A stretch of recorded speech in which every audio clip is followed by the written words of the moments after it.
Shino, paano mag-reserve ng night bus papuntang Nagoya or Osaka pag galing ka ng Tokyo? Tara, turuan ko kayo. Una, pumunta ka ng browser mo at itype ang address na to. Kapag napuntahan mo na yung address na to, mag-register ka, pindutin mo lang to. Kapag may account ka na, mag-login ka na. Kapasok mo dito, pindutin mo tong nasa taas para mapunta ka sa homepage ng website na to. I-type mo lang dito kung saan ka galing. Example, Tokyo. Then, pupunta ka ng Nagoya.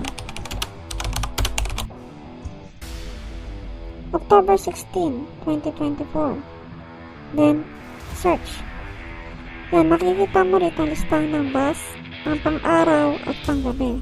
Browse ka lang sa baba, makikita mo yung night bus, kung anong oras aalis at magkano ang pamasahe.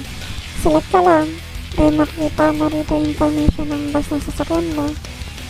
Then, browse pababa. Select ka lang ng boarding point mo kung saan ka sasakay.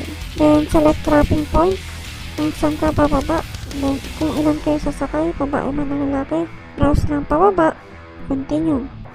After nya, lalabas yung information ng travel mo.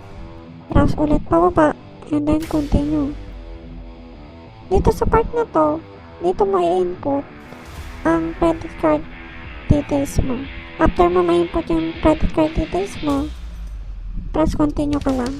And then after ng reservation, may matatanggap kang email about sa Kuseto Bus, and then doon nakalagay yung ticket information mo.